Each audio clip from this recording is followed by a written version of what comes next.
Before I start with this video, I just want to make sure that it's known that this video has nothing to do with the Xbox One versus PlayStation 4 console war. This video is simply just my review on the Xbox One, its controller, its microphone, and the Kinect system. And please don't misunderstand this. It has nothing to do with the PlayStation 4. It's simply how I feel about the Xbox One.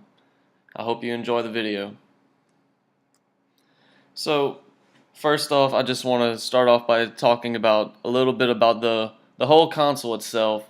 It seems like everything's connected to this console inside your entertainment system. You can connect your TV up to it, and through your TV, if you have HD TVs, you can have your computer hooked up to those.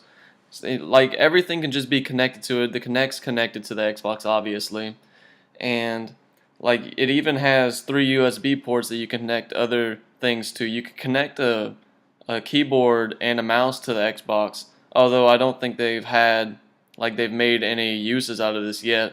But I would like to see what they could do with that. I was reading that in one of the articles how you can do it. I use one of the ports as a charger for my phone because I have an iPhone. Just plug up my iPhone charger into it and use it to charge my phone. And obviously you use one of the ports for charging the controller because the controller's charger is USB. And next, I just want to talk about the console itself. One of the main things that I really love about this console is the ventilation on this thing. There are vents everywhere on this console, except for the front panel where you see the disk drive and the start button. Well, the power button. But basically, like in this picture, you can see on the sides they have vents. On the top, there's one big vent that takes up half of it. And then on the back there's vents where all the cords even go, and then on the other side there are vents. This box just has so many vents on it, it allows the system to stay nice and cool, and I really love that feature. And another great thing about this feature, about the ventilation, is that the power brick is not inside of the box, so that the whole power brick getting hot, that does not affect the Xbox at all. And I really love that, and I'm glad to see they continued that from the 360 version. Next up, this is the back of the box, and on the top you can see that big ventilation spot I was talking about, and some of the ventilation on the back. But starting with the holes from left to right, you have the power input, then you have the HDMI out input, and the next hole I honestly have no clue what that is for, and there are probably some people who do know what it's for that are just laughing at me. But I honestly have no clue what that little square with the circle in the middle is for. The next one is for your HDMI for your TV. And then you have 2 USB ports, the Kinect port, and then 2 more ports. I do not know what the second to last port is, but I do know the last one's your Ethernet if you don't want to use the wireless built-in Wi-Fi. Although I have to say the built-in Wi-Fi for the Xbox One is the best that I've ever seen. It connects to the Wi-Fi in my house really well, much better than my 360 did, although I did have a Halo 3 Custom Edition 360, so it didn't even have a built-in Wi-Fi. I had the little connector that wasn't that great, but it is nice to know that you still have the Ethernet option if you do want that. And the third USB port that I was talking about is on the left side of the console, which in this picture would be the right side. And it comes right off the side. That's usually where people will probably be plugging up their controller. That's where I use to plug up my phone, and I just plug up the controller charger through the back and run it around my TV screen because my TV is not very far from where I play. But moving on, next I have the controller, and yes, it looks a lot like the 360 controller, but trust me, if you held one, you can feel the difference, and I love it. My friends that have came over who weren't lucky enough to have the Xbox at pre-order, they really like the controller. We all just like the controller, and a few key differences. You can see there's no word start for the start button, but basically that button to the right is with the 3 little lines is your start button, and the buttons opposite of it with the 2 screens. I believe they call it the share button, but I'm not completely sure. I know whenever I'm playing Battlefield, that's the button I use to go to battle log. And above that's obviously the home button. And one thing I like about the triggers is that the triggers are no longer these little slim triggers. They actually take up the entire sides of the controller, and you can't really tell in this picture, and I apologize for that. But like the triggers are nice and like basically wherever your fingers are touching on the back, you're touching the triggers, which makes it like it feels cool. And next up I have Kinect, what a lot of people like to call the spy camera, although they apparently fail to realize you can unplug the Kinect and your Xbox will still run. A lot of people still don't even know that. But I love the Kinect. It's just amazing at how much it can recognize you. Like you turn on your Xbox and you look at the Kinect and it's almost instant it signs you in. I just find that to be amazing. And if you have multiple accounts on your Xbox, the Kinect is able to distinguish between the people that it's looking at.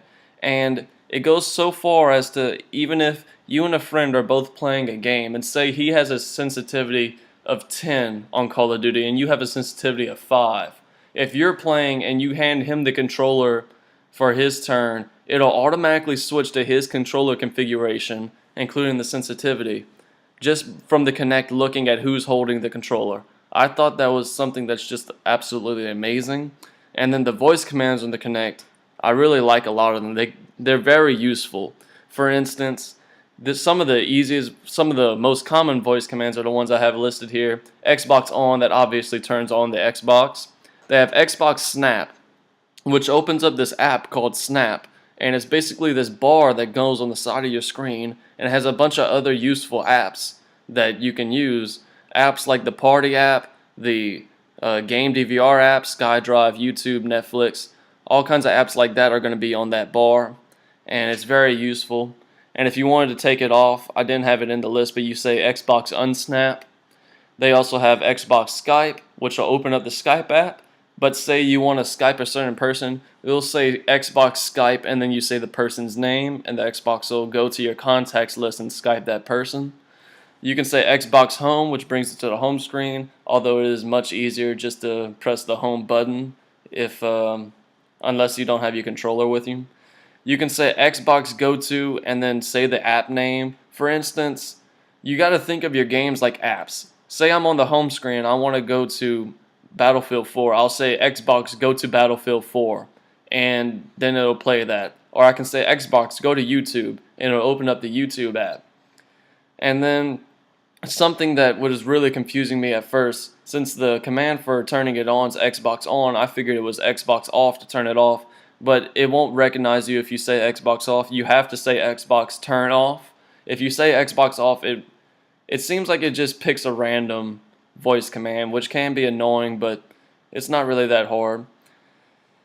And then that's just some of them. Like you can go on the Xbox website and they have a list. There's like just a ton of Xbox commands. And next I want to talk about the microphone that comes in the box. I really like this microphone. It doesn't look like much of an upgrade from the 360, but if you use one you can tell. One thing I want to complain about the fact that it's still made out of cheap plastic for the headpiece. That's easily breakable. That was my problem with the 360 default headsets because they break so easily, especially for somebody who's bigger and not like a kid. But whenever you actually use this headset, I was amazed at how clear and loud the people's voices are on it. Because I remember whenever I had my 360 headset, I could barely hear people, and sometimes I even had to push up the ear thing to hear what people were telling me. But on this one, all your voices are nice, smooth, and clear. You can hear very well, and you don't have to struggle to talk. It picks up your voice really well. And like the little chat mic thing, it goes right in front of your lips, so you don't even have to talk very loud for it to hear you. And I really like that. And another thing I was testing out, it does seem like you can use this headset for voice commands because I covered my lips to where only the mic piece and was behind my hand with my mouth, and I gave the Xbox some of the voice commands, seeing on whether or not I had to use Kinect to use the voice commands, and it does seem like you can use voice commands through the headset, which is a nice add-on. And while I'm talking about the headset, I do want to touch up about Turtle Beaches with the Xbox One, and this also includes the PlayStation 4 Turtle Beaches. You no longer need batteries for Turtle Beaches or the hassle of all the wires. They're making these newer headsets to be able to plug into the controller just like any other headset does and run off the controller battery.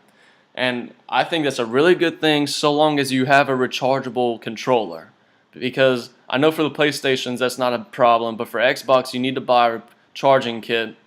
And the reason I say that is because the headset itself is going to be running off of the controller battery. And I've had a wireless Turtle Beach for the 360, and they eat up AAA batteries like crazy.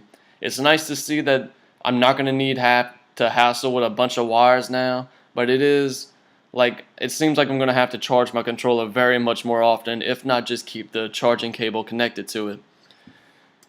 And basically that's the end of my video. That's just a good bit of my thoughts about the Xbox One. I really love the system, and if you like it too, then maybe we can find each other on Xbox Live. My username's the same as my YouTube channel, Blade5205. And I hope you enjoyed the video and you have a great day. Thanks for watching.